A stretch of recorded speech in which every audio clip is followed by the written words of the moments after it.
Hello students, मैं हूं विशाल और आप देख रहे हैं प्रिज्म मैथ क्लासेस जो कि क्लास 10th के लिए बहुत लाभदायक है क्योंकि उन्हें इस क्लास में बताया जाएगा कि आरबीएससी बोर्ड द्वारा 2022-23 में होने वाले एग्जाम में बच्चों के कितने नंबर के क्वेश्चंस आएंगे, क्या होगा क्या नहीं होगा, कितने घंटे का पेपर रहेगा और जो चैप्टर्स हैं वो कितने कितने नंबर के हैं, क्या क्या हिसाब से तैयारी करें, उन सभी चीज़ों के बारे में मैं इस वीडियो में बताने की कोशिश करूंगा। और मैंने ये जो नोटिस जारी हुआ है ये राजस्थान बोर्ड द्वारा ही जारी हुआ है, उसी की ही कॉपी करके मैंने आपको यहाँ पर बताने की कोशिश करी है, तो कृपया करके देखते जाइए। मैं आपको बता दूं कि क्लास 10th के बारे में बात हो रही है जो कि आरबीएससी बोर्ड द्वारा 22-23 में जो बच्चे एग्जाम देंगे उन बच्चों की बात हो रही है। उन बच्चों का क्या है कि 3.25 घंटे का पेपर आता है जिसमें लगभग 30 क्वेश्चन या 27 क्वेश्चन भी आ जाते हैं कभी कभार, जो कि 80 मार्क्स के होते हैं। और क्या होता है कि 20 नंबर जो है वे स्कूल के द्वारा सत्रांक भेजे जाते हैं जो टोटल 100 नंबर के हो जाते हैं। अब बात करें यूनिट्स की। यूनिट्स राजस्थान बोर्ड ने क्या कर रखा है, यूनिट्स को विभाजित कर रखा है। यूनिट्स में 7 यूनिट में विभाजित किया गया है। उन सातों यूनिट के नाम ये है। वास्तविक संख्या 4 नंबर का टॉपिक आता है, बीजगणित 18 नंबर का टॉपिक है, ज्यामिति 15 नंबर का, निर्देश ज्यामिति 6 नंबर का, त्रिकोणमितीय 12 नंबर की, क्षेत्रमितीय 10 नंबर की और सांख्यिकी एवं प्रायिकता जो कि है 15 नंबर की। अब इनके अंदर कौन कौन से चैप्टर्स आते हैं, कौन कौन से चैप्टर्स नहीं आते हैं, उनका डिस्कशन हम इस वीडियो में करेंगे, तो वीडियो को आगे देखते रहिए। सबसे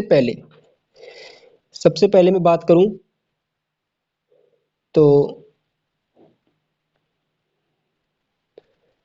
ये वीडियो में टेक्निकल इशू आ रहा है, 1 मिनट रुको।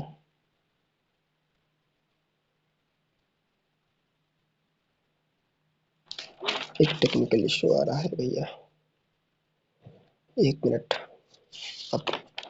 अब सही है, बिल्कुल कोई दिक्कत नहीं है। तो मैं आपको इस वीडियो में बता रहा था कि यूनिट जो फर्स्ट है, यूनिट फर्स्ट में क्या है कि एक ही चैप्टर आता है, एक ही चैप्टर डाला है यूनिट फर्स्ट में जो कि है वास्तविक संख्या। वास्तविक संख्या है वो 4 नंबर का टॉपिक है और इसके अंतर्गत क्या होता है कि यूक्लिड प्रमेय, परिमेय संख्या, अपरिमेय संख्या, दशमलव प्रसार, इसके बारे में यूनिट फर्स्ट में जो पहला चैप्टर है वो इसको लिया गया है। तो यही चैप्टर है जो कि इतना इम्पोर्टेंट नहीं है लेकिन सिंपल है सिंपल है, 4 नंबर का टॉपिक 4 नंबर दिलाता है, इसलिए हम इसको पढ़ेंगे। दूसरी यूनिट है बीज गणितीय। बीज गणितीय है 18 नंबर का टॉपिक है। 18 नंबर के टॉपिक में इसने विभाजित कर रखा है, तो देखते जाइए कि कैसे कैसे विभाजित कर रखा है कि बीज गणित में सबसे पहला जो पार्ट आता है वो आता है बहुपद, जो कि आपके बुक में 2 नंबर का चैप्टर है बहुपद, जो कि 3 नंबर का है। और इसमें क्या होता है कि बहुपद में शून्यांकों का ज्यामितीय अर्थ, इसमें क्या होता है कि शून्यांकों का ज्यामितीय अर्थ, शून्यांकों का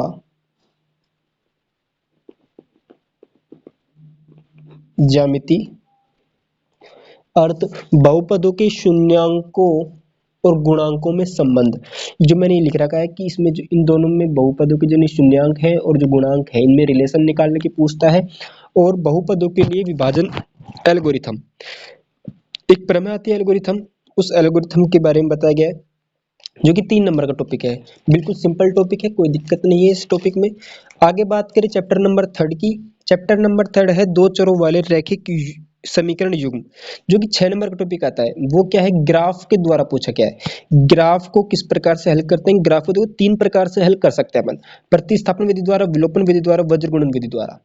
ठीक है, प्रतिस्थापन, विलोपन और वज्रगुणन।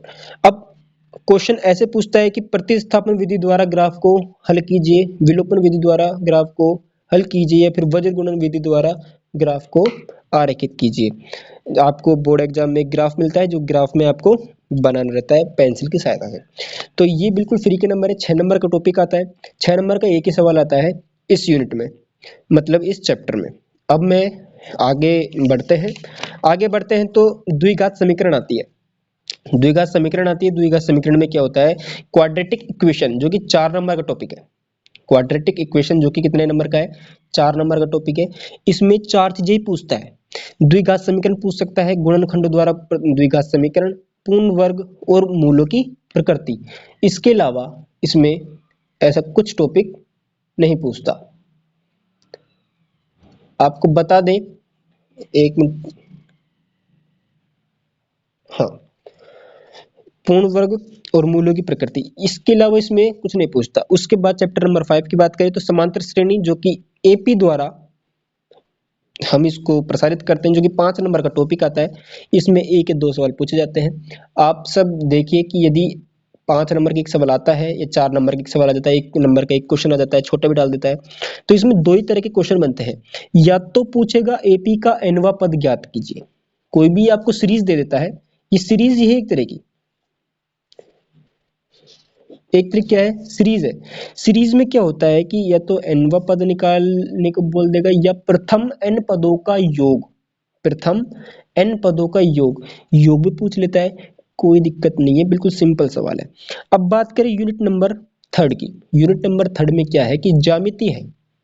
यूनिट नंबर 3 का नाम क्या है, ज्यामिति, ज्योमेट्रिक, जिसमें क्या है चैप्टर नंबर 6, 10 और 11, ये तीनों चैप्टर ज्यामिति के अंतर्गत आते हैं, ज्यामिति के अंतर्गत आते हैं। अब ज्यामिति में कौन कौन से हैं, देखो चैप्टर नंबर 6 में त्रिभुज, त्रिभुज पूछता है, जो कि 4 नंबर का ट्राइंगल, ट्राइंगल है जो कि 4 नंबर का टॉपिक है। और इसमें कुछ नहीं पूछता ऐसा, या तो पाइथागोरस प्रमेय पूछेगा कि सीधा पूछ लेगा कि भाई पाइथागोरस प्रमेय को हल करो, नहीं तो समरूपता, त्रिभुज के क्षेत्रफल में समरूपता निकालते हैं, वो समरूपता पूछ सकता है, या फिर समरूप त्रिभुज का क्षेत्रफल, इसमें समरूपता ही के बारे में ही पूछा जाता है। ऐसी कोई बात नहीं है आप कर ना सके, आप बिल्कुल आसान है, जो कि 4 नंबर का टॉपिक है। त्रिभुज बिल्कुल 4 नंबर बिल्कुल फ्री के नंबर दिलाता है, तो आप ध्यान रखिए।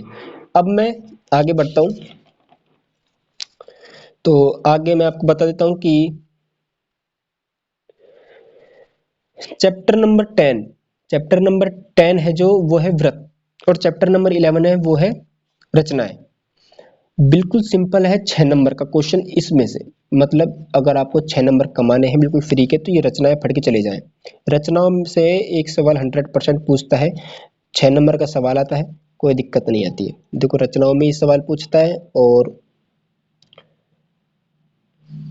आपको बता दूं, व्रत जो कि चैप्टर नंबर 10 है, व्रत है, 5 नंबर का सवाल आता है। इसमें स्पर्श रेखा के बारे में पूछता है, स्पर्श रेखा के बारे में पूछता है, व्रत की स्पर्श रेखा, या फिर एक बिंदु से किसी व्रत पर स्पर्श रेखा की संख्या ज्ञात करो, ये पूछ लेता है, और इससे बाहर कुछ नहीं पूछता। यूनिट नंबर 4 की बात करें, यूनिट नंबर 4 में क्या होता है, चैप्टर नंबर 7 इन्वॉल्व है इसमें, जो कि 6 नंबर का चैप्टर है।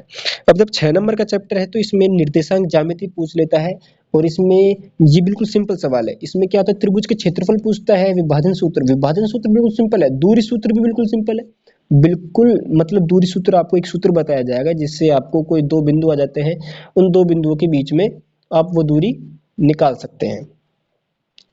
तो आप ध्यान रखें, आप आराम से उस सवाल को सोल्व कर सकते हैं, ऐसी कोई दिक्कत नहीं आनी चाहिए। उसके बाद चैप्टर नंबर, एक मिनट रुके, एक मिनट, बस एक मिनट रुके, हाँ बिल्कुल सही है। चैप्टर नंबर हमने ज्यामिति निर्देशांक ज्यामिति की बात करी, तो इसमें 3 चैप्टर आ जाते हैं जो कि 6 नंबर कवर करता है। इसमें मैं बता दूं, एक तो त्रिभुज का क्षेत्रफल पूछता है जो कि 3 नंबर का सवाल पूछता है, और इसमें से 2 नंबर का सवाल विभाजन सूत्र पूछता है, और 1 नंबर का सवाल दूरी सूत्र से पूछता है, जो कि 6 नंबर आपको यहाँ से मिल जाते हैं। यूनिट नंबर 5 की बात करें तो यूनिट नंबर 5 में क्या होता है, 8 और 9 चैप्टर आता है। चैप्टर नंबर 8 में क्या आता है कि त्रिकोणमितीय का परिचय, यानी ट्रिग्नोमेट्री जो फंक्शन है, ट्रिग्नोमेट्री जो है उसके बारे में आपको पढ़ाया जाएगा कि भाई ट्रिग्नोमेट्री कैसे है, कैसे बनी, कैसे नहीं बनी, इसके फॉर्मूले क्या क्या हैं, क्या क्या नहीं है। इससे तो कोई दिक्कत नहीं होती है। अब बात करें कि त्रिकोणमिति के अनुप्रयोग की बात करें, तो त्रिकोणमिति के अनुप्रयोग में दूरियां और ऊंचाइयां निकालनी आनी चाहिए। त्रिकोणमिति की बात करें तो वो एक 90 डिग्री के समकोण त्रिभुज में, समकोण त्रिभुज में बनता है, जो कि क्या है, यहाँ पे थीटा कोण बनता है, तो थीटा के सामने वाली भुजा लंब होती है, ये कर्ण होती है, और ये आधार होती है, ये अपन ऐसे मानते हैं। तो इसके आधार पर ही इस चैप्टर को सोल्व किया जाएगा।